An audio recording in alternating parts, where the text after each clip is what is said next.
All right, thank you, Ms. Schlatt. State rebuttal close.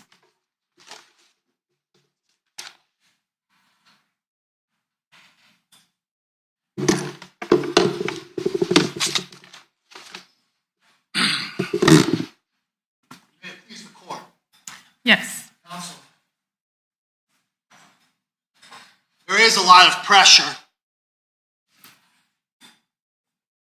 There's a lot of pressure on the state of Florida and on the Jacksonville Sheriff's Office to bring justice. Charles McCormick. Justice. Barbara Butler. For the horrible crimes committed against them. The defendant is not guilty because bad things happen to good people. You better believe that there's pressure. Because what the defense will have you believe is that these two crimes will go without justice, full justice, based on DNA evidence in multiple locations with a 700 billion times more likely ratio that is this defendant than anyone else in the world. And his phone records would put him every single step of the way exactly where he's supposed to be and totally corroborate that other criminal said. If he ran from the scene and beat a woman to make sure he got away.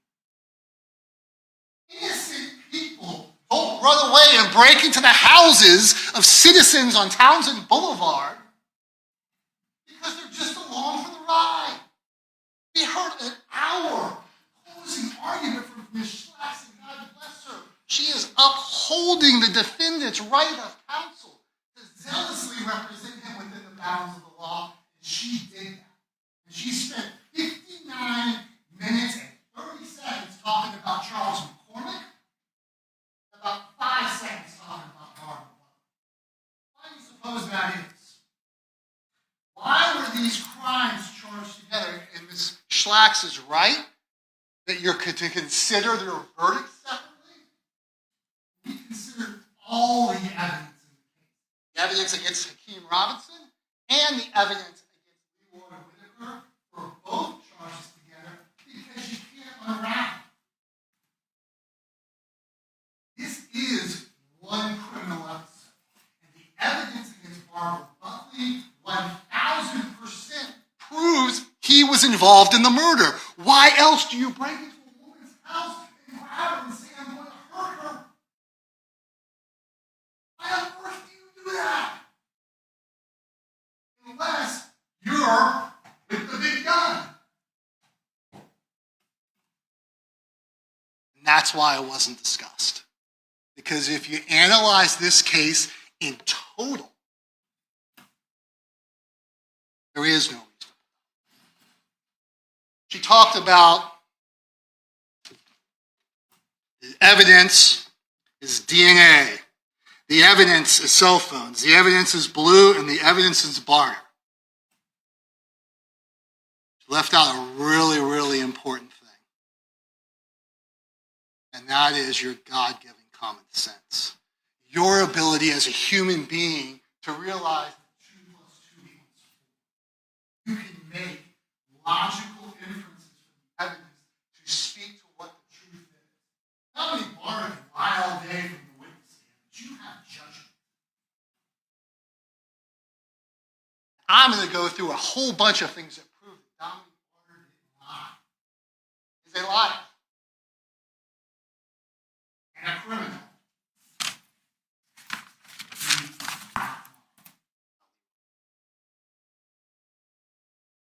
So first, I want to talk a little bit about the objective truths that have nothing to do with Dominic Barter or Abdul Robinson. The Addison family and ATK was dissed by the victim in 6 Block in a song making fun of their loved one That limits the number of people in the world. Mr. Cooper is going to pull up proof. As Schlatt said, there's no evidence that Scotty is involved in ATK. There is the fact that his Instagram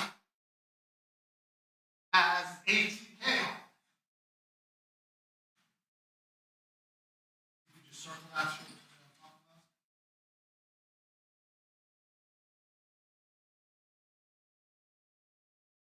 Life of ATK. Big ATK written. Huh. I know. Listen. I consider Mr. Cooper far better than Bill Joel. I am sorry. We threw a lot of stuff at you. These things are missed. I don't think the Slash is trying to miss you. From the same generation. It's in there. Testimonies uncontroverted. This Robinson, who we heard from today, said, oh, they're not just friends, they're cousins. They're blood. We were all. Mr. Whitaker is in for a penny, in for a pound, just on motive. That should not be in dispute. He is objective. He is part of that group. Now, is he as big as Hakeem Robinson? No. Is he a rapper? No. He's with them. We see the pictures of them together. We see videos of them together. They are hanging out thick as thieves. So the number of people that were willing to kill Charles McCormick, who's showing up at an employment service, is limited. It doesn't mean it's Leroy Whitaker exclusively. No, it doesn't mean that. It's limited. That's objective. Number two, that both defendants, and remember, the evidence against Robinson corroborates the evidence against Whitaker and vice versa. That's why we tried them together. I agree with Ms. Schlax's point that the verdicts are separate. That's why we have two juries. But you have to consider all the evidence and see how all the evidence fits. Both the defendants had the opportunity. The whole point of the cell phone evidence, Ms. Schlax is right. It's not GPS. It doesn't put him everywhere at a possible location. What it doesn't do, it doesn't exculpate him. It doesn't show he's somewhere else. In fact, it shows he is everywhere the Dominique Barber says. Mr. Whitaker's cell phone stuff is actually the TDOA, the bands. And actually gives us a little bit more precise. And if you remember that testimony, he is at every location. At the Road, Townsend Road, both of them. Receiving calls, texting locations, all his phone. We prove it's his phone. Went over this, I'm not going to do it again. Instagram, or the defendant, this Instagram was verified with this number. He has all these little selfie pictures. That's how we prove it's his selfie. And it's corroborated because it's going exactly what Dominique Barber says it's. Again, this is objective. Selfie stuff is objective. It puts him at Townsend Road, and it puts him at the scene. And that stuff has nothing to do with Dominique Barber. Oh, and guess what? Robinson evidence does the same thing. He turns his phone off with his real phone, his burner phone. The data is hitting on all the points it's supposed to be hitting. Corroborating everything. Objective evidence. We know that the Nissan car is the murder car. There is no dispute about that. The Nissan car that crashed is the murder car.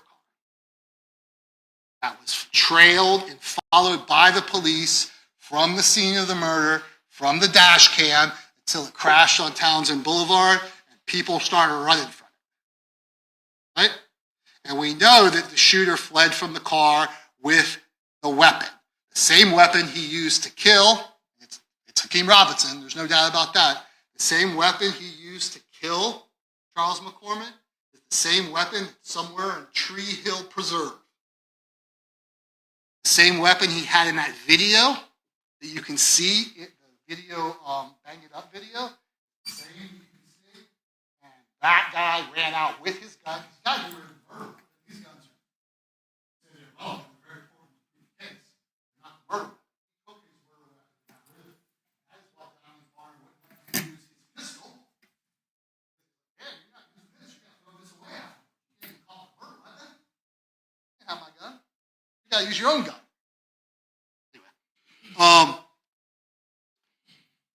And so we know that there's two guns left. The murderer took the weapon, and we know that we found two guns in the car.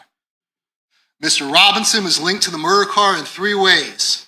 The shirt in the driver's area, his DNA in the driver's compartment, and the print on Dominique Barner's slide of his handgun. Three different ways he's placed in that car. Whitaker was placed in the car in two ways. Leroy Whitaker was on both shirts. One of them was with Hakeem Robinson. Both of these shirts, whether they were worn or not, maybe they were worn earlier, maybe they were worn as masks to cover, we don't know that exactly. But we know that they were kind of balled up, especially the one in the front. Wrapped up right next to the gun. They're wrapped up. And they both have their DNAs on it. 700 billion times more likely. Okay? It doesn't just jump around. He doesn't just jump around. So, that two shirts puts Whitaker in the car. He's in the driver's side and the passenger in the rear part. Schleck said over and over again, there's nothing that puts him on this gun. It was swallowed, tested, nothing was on it. That means no one's ever touched it. Of course not. And fingerprints are sometimes tough to get. Almost, it's not on top. It shows him the seat. It comes right there on the floorboard. You can't sit in the back seat without touching it. You have to see it. Leroy Whitaker's DNA on that shirt. No real dispute about that. We hear a lot of dispute about that. His DNA is on the shirt. A lot of dispute about it. She screams over and over again, there's no evidence. Your DNA is on the shirt, back seat, right? Almost touching a huge rifle. That's pretty good evidence that that defendant had that gun. Pretty good evidence if you use your God-given common sense. Robinson possessed the similar unique firearm before the crime. We talked about that. Now this is, I can't stress this enough. I opened with this. But Whitaker and Barner were so desperate to get away from this crime scene that they broke in to a woman they did not know, a 57-year-old woman's house, and they left their DNA on her pajamas. It wasn't just DNA. It was blood. It was blood on her pajamas. Testimony was both single source from the mixture. You're gonna find Miss Buckley's DNA on Miss Buckley's body and on her clothes. If you're wearing clothes, you're gonna find my DNA. She's looking for the DNA foreign to the neck and to the clothes. She tests, or she thinks she can find DNA. All tests for blood. Barber's blood and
be sitting with him for hours and hours leading up to all of this?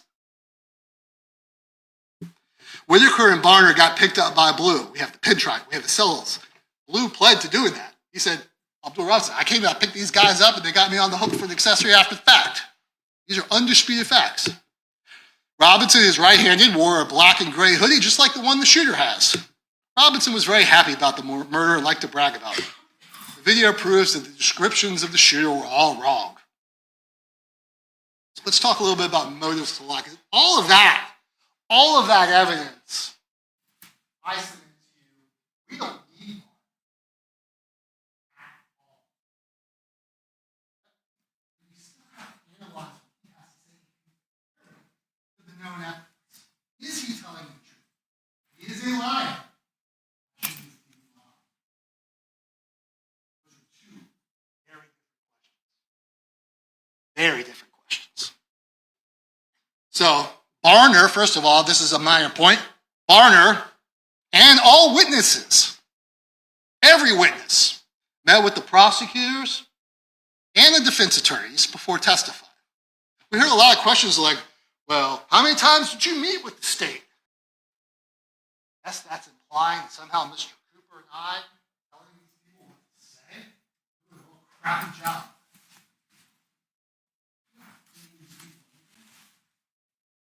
We meet with our witnesses because we need to know what they're going to testify to. And you know who says it's okay to meet with your witnesses? The law and Judge Salvador. Quote, you will hear this later. It is entirely proper for a lawyer to talk to a witness about what testimony the witness would give if called to the courtroom. The witness should not be discredited by talking to a lawyer about his or her testimony. Quote, Judge Salvador, when you're charged to hear this case. No witness should ever be discredited because they sat down and talked to both sides about what they would testify to if called as a witness. That is the law. So, Dominic Barner shouldn't be discredited because he met. Dominic Barner, and this is a fact, Dominic Barner wants to get the best deal for himself. I don't think there's any doubt about that. He's doing this for selfish reasons. He's not doing this out of the goodness of his heart. He may say that. You know, I want justice. Okay, whatever. Talk a second about his deal. There is no evidence he's getting 20 years. That is the minimum Judge Salvador. And she can give him life without. Anything in between is her decision, her decision. The whole concept that we bought this testimony, that's a real bad deal. He just pled guilty, confessed over and over again under oath, 9 hours of deposition, confessed to multiple murders. He knows that this judge can say, I appreciate what you did, Mr. Barner. I'll give you life. That's the deal they're talking about? To strike a good bargain? What kind of bargain did he strike with the state? But his plan, according to the defense, his plan is to lie. When we have that much leverage of him, Judge Salvador has life to hang over him. He's going to go, you know what? I'm going to make up who did this. He's going to make it up. Leroy Whitaker had no idea what he was doing. Right? He was just sitting in the car. We tricked him. This is the argument. What if we find out evidence he was lying after pled and looking at life? How would that look in his sentencing hearing? Your Honor, Mr. Barner agreed to testify and cooperate, but he lied about who was involved in this case. He said Mr. Whitaker was involved. He wasn't. What? That's where you have to critically analyze what Barner's saying. Of course, he wants to make sure that the truth comes out because it'll help him. Help him because the evidence will corroborate the truth. All that pressure will get justice for these things. Make up. Barner doesn't know that Blue's going to testify. Blue doesn't know Barner's going to testify. Well, maybe he did by the time he flipped. Barner didn't know Natalie Gay and Renata Boston were going to testify. Again, this relates more to Hakeem Robinson, but it doesn't. He says Hakeem Robinson is the shooter. He doesn't know Renata Boston's going to come into this courtroom and Renata Boston's going to say, yeah, it was some dude, I got an alert on my phone. Some dude wearing a black and gray jumpsuit and walking out of the woods. And some white girl was driving around looking to pick somebody up. Natalie Gant, who we have no leverage on her. None. Nobody's arrested. Nobody's in trouble. Natalie Gant, just take a sworn statement once we figure out who she is. Take a sworn statement.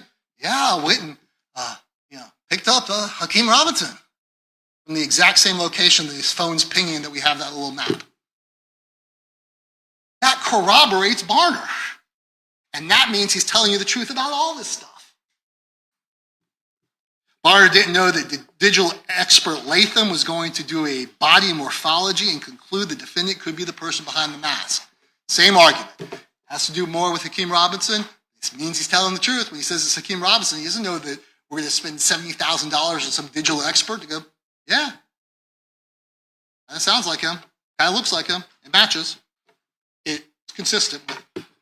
Barner didn't know that we would be able to link Whitaker's phone through Instagram and prove everything that he testified to.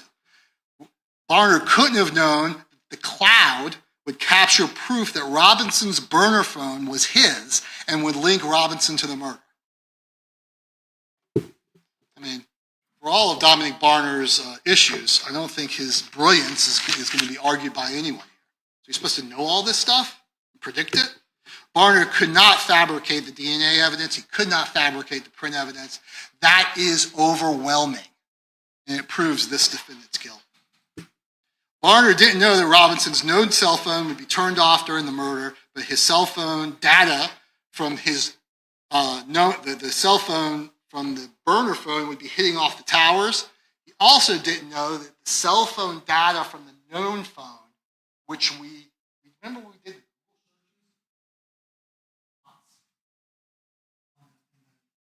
Analysts said we don't do that because the data, 95 to 98% level, that's not good enough for us, so we don't chart where the data is.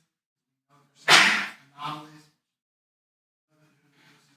We can chart that. The defense went up and put the numbers anyway. You know what that shows? It shows that the known of defendant Robinson was at Diamond Farm's house picking him up and driving to Atlantic Boulevard where they picked up the Nissan.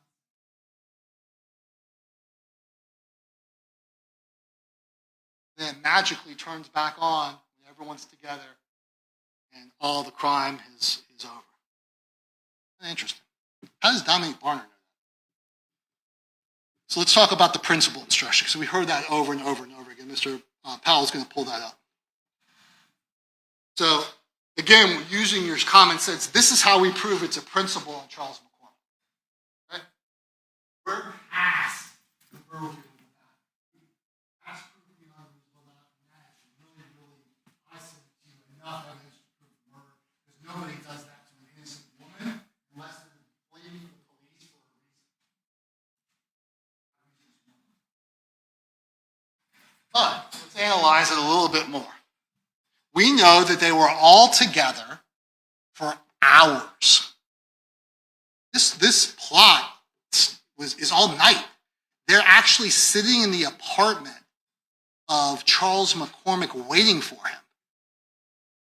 They didn't kill him. They were sitting there for hours. It was like a stakeout. Unfortunately, they're not as good at the police at doing stakeouts because they got distracted and they're playing with their phones or whatever it is. They miss McCormick leaving. But they're there for hours. Mind you, with all these guns, this rifle is not concealable. Hakeem Robinson's pistol rifle is not concealable. They're all sitting there. Having a conscious intent of the act be done is like going to a football game, being invited to a football game. Hey, we're going to a football game. You want to come? And it's driving all the way to the stadium, sitting there for 4 hours, shaking a pin in the air, watching the game, having come out. I didn't have a conscious intent to go to a football game. I didn't say I wanted to. I just sat there and cheered. So, we all know they were together stalking the victim. We know that there's a huge rifle in the back seat that he could not have missed. Whitaker And this is an interesting point. When the crash happened, Robinson goes to his passenger side.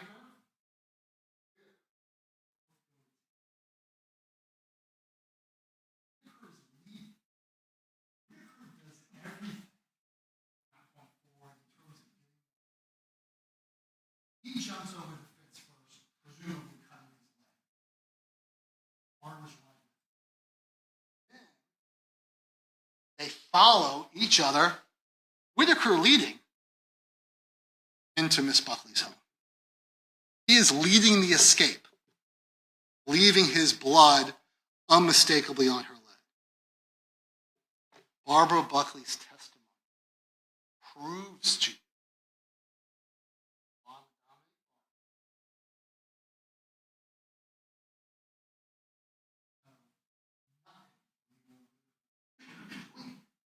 why are we in this woman's house? What just happened? I didn't even shoot that poor man in broad daylight on Merrill Avenue. He's like, now you want me to hurt her?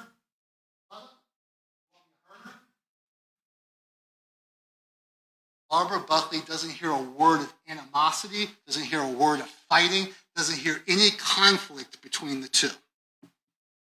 And both of them working together and in conjunction proves what Dominique Varner says. It proves that the defendant is a principal because what's the common sense?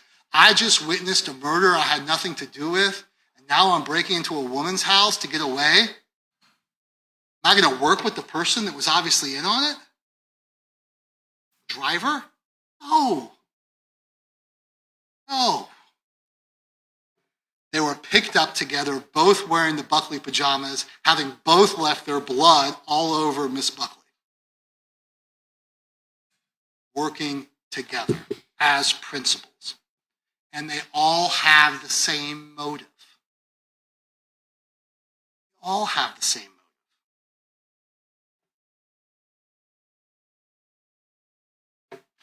Couple points about the DNA. The defense says, oh, it's flimsy, 700 billion. This is science. This is scientifically accepted in the community at large. This is what DNA evidence is and has been for decades. This is the statistical certainty that they can provide, which is much lower than the actual statistical. Remember, she said it's way more than 700 billion. But we only provide the 700 billion. If you try to count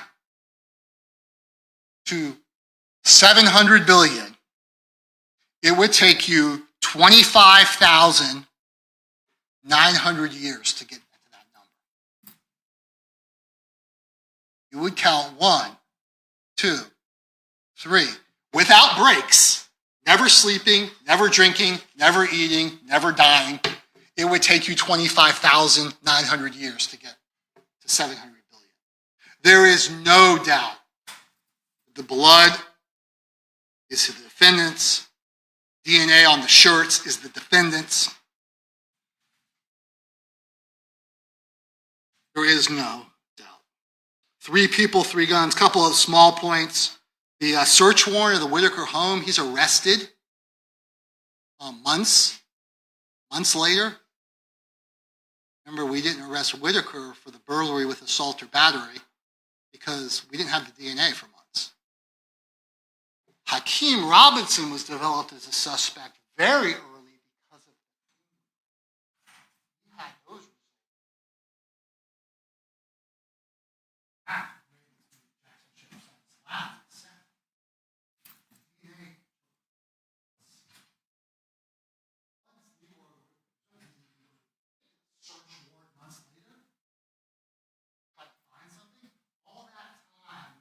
Out, he had the ability to delete, to get rid of phones. We don't have his phone.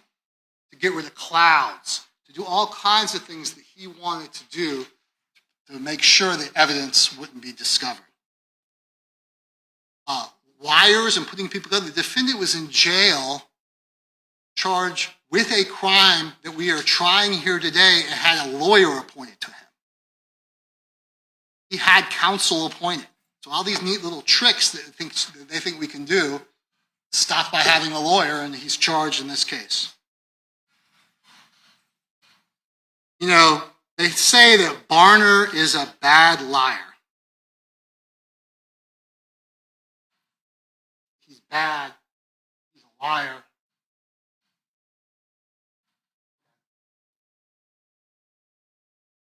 Then she spent about 20 minutes at the end of her closing saying how Barner doesn't say what my client did. Why on earth lying about it? Not exaggerating. Why doesn't he just say, yeah, I'm down for it. He told me, let's kill that guy. That's not hard to remember. I'm going to kill that guy. Doesn't say that because he doesn't remember it. He's not fucking paid for. He says, listen, I know he's down because we'd sit in the car in an apartment complex for 3 hours, and hours waiting for this guy to get out. We're all holding guns. That's why I know he's involved. Remember, he doesn't have to say. The principal instruction is act. By word or act. He doesn't have to say, all right, let's all huddle up. This is what we're going to do. All he has to do is be there and clap out of the huddle. Really good analogy. Think about that. God orders calling plays. Everyone's in the huddle. Trevor Lawrence says, we're going to run off tackle right side to ETN. Everyone goes, ready to break. Who talks? Trevor Lawrence. Everyone will. Most everyone's on the same page and they'll jump offside. We're doing all right. It's exactly what happened here. That is what the principal theory contemplates when it says word or act.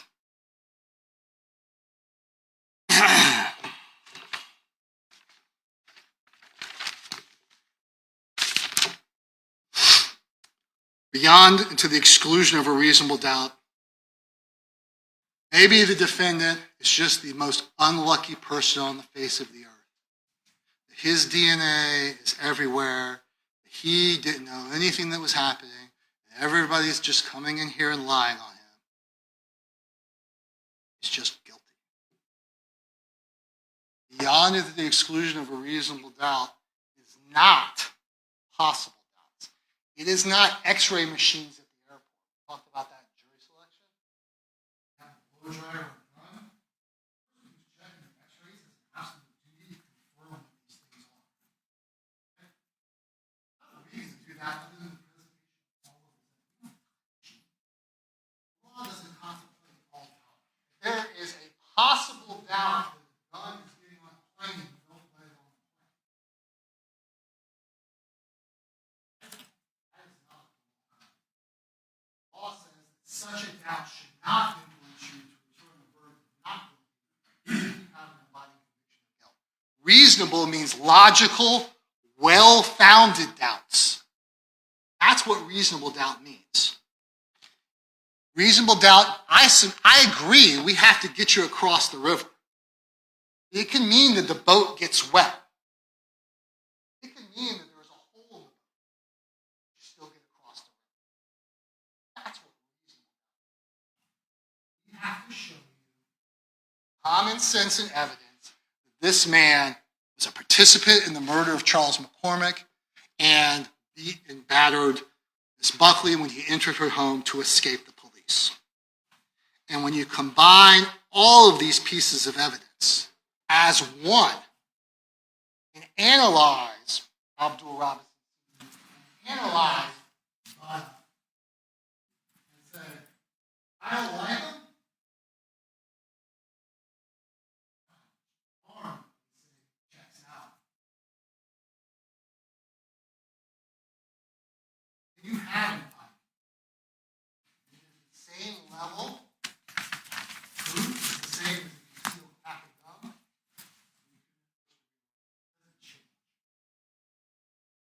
That proof beyond possible doubts all doubts, shadow of a doubts, but well-founded, logical doubts. That is what a reasonable doubt. And you can have pride. You convict this person. It's the right thing to do. Based on the law, based on the evidence.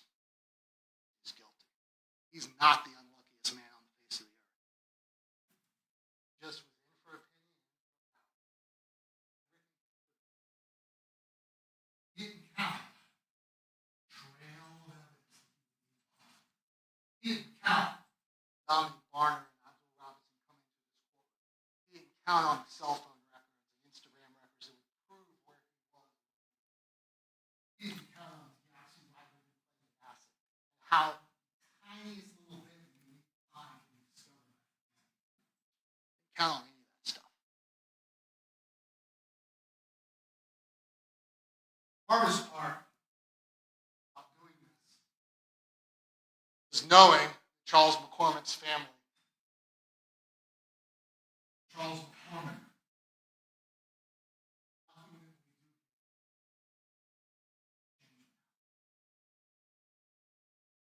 Forever be as he was on that slab. What we can. Who's involved?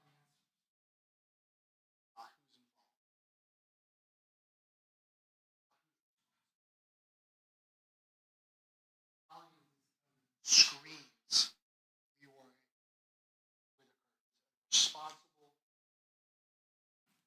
murder. Will have pride for jury service. Find that body condition.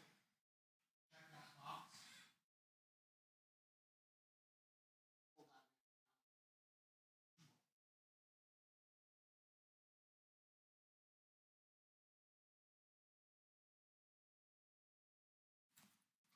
All right, thank you, Mr. Mizrahi.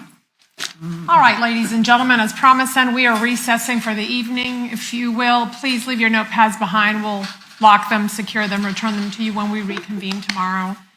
Tomorrow, this jury is coming back at 9 o'clock in the morning here in courtroom 407, where I will instruct you on the law, and then I will excuse you to begin deliberating your verdict. We are almost near the finish line, so it is incredibly important during this overnight recess, as you leave here today or as you arrive tomorrow morning, that you not speak with anyone or allow anyone to approach you or speak to you about anything involving this case. Please make every effort not to watch TV, read the newspaper, hear the radio, or see anything on social media if you even have social media and are on your phones. And that's because we don't want any outside factors or distractions impacting your ability to impartially and fairly try this case. Because as you have heard and will continue to hear, this case has to be tried by you based only on the evidence that comes out in court, based on the law that I instruct you tomorrow, and no outside factors. So with that, I wish you a very good evening. Rest up, and I will see you back here tomorrow morning at 9 o'clock. Thank you very much.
leading up to January 15th, 2020,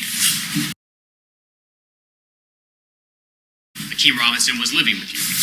Yes. And so you would see